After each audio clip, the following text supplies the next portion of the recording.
नाज़रीन, नवांखे आम ख़बर न्यूज़ इलेक्शन कमीशन पारां इमरान ख़ान जे समूरनि तकनि तां कामयाबी जो नोटिफिकेशन जारी करण जो हुकुम ॾिनो वियो आहे। ख़बर नवांखे news election commission Imran Khan जे समूरनि तकनि तां कामयाबी जो नोटिफिकेशन जारी करण जो हुकुम ॾिनो वियो आहे। इमरान ख़ान जे समूरनि 7 तकनि तां कामयाबी जो नोटिफिकेशन जारी कयो वञे इलेक्शन कमीशन पारां चयो वियो आहे। इलेक्शन कमीशन त इमरान ख़ान समूरनि चूंड तकनि जे ख़र्चनि जा तफ़सील ॾिना आहिनि। अव्हांखे अहम ख़बर ॾियूं त इलेक्शन कमीशन पारां इमरान ख़ान जे समूरनि तकनि तां कामयाबी जो नोटिफिकेशन जारी करण जो हुकुम ॾिनो वियो आहे। इलेक्शन कमीशन इमरान ख़ान जे समूरनि तकनि तां कामयाबी जो नोटिफिकेशन जारी करण जो हुकुम ॾिनो वियो आहे। इलेक्शन कमीशन चयो त इमरान ख़ान जे समूरनि 7 तकनि तां कामयाबी जो नोटिफिकेशन जारी कयो वञे। इमरान ख़ान समूरनि चूंड तकनि जे ख़र्चनि जा तफ़सील ॾिना आहिनि।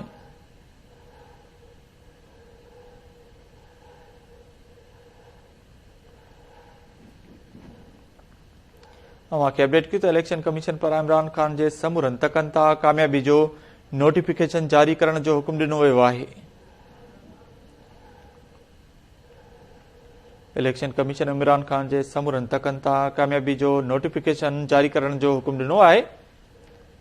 इलेक्शन कमीशन चयो त इमरान ख़ान जे समूरनि 7 तकनि तां कामयाबी जो नोटिफिकेशन जारी कयो वञे। इमरान ख़ान समूरनि चूंड तकनि जे ख़र्चनि जा तफ़सील ॾिना आहिनि।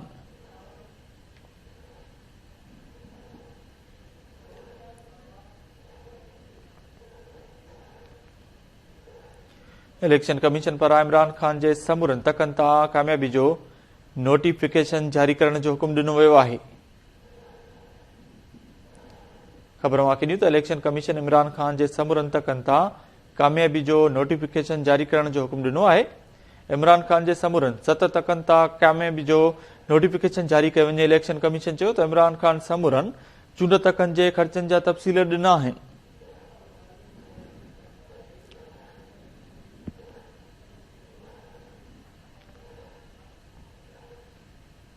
अव्हांखे अपडेट कयूं त इलेक्शन कमीशन पारां इमरान ख़ान जे समूरनि तकनि तां कामयाबी जो नोटिफिकेशन जारी करण जो हुकुम ॾिनो वियो आहे।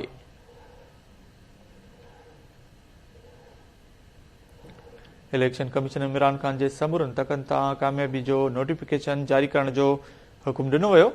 इमरान ख़ान जे समूरनि 7 तकनि तां कामयाबी जो नोटिफिकेशन जारी कयो वञे। इलेक्शन कमीशन पारां चयो वियो आहे। इलेक्शन कमीशन चयो त इमरान ख़ान समूरनि चूंड तकनि जे ख़र्चनि जा तफ़सील ॾिना आहिनि।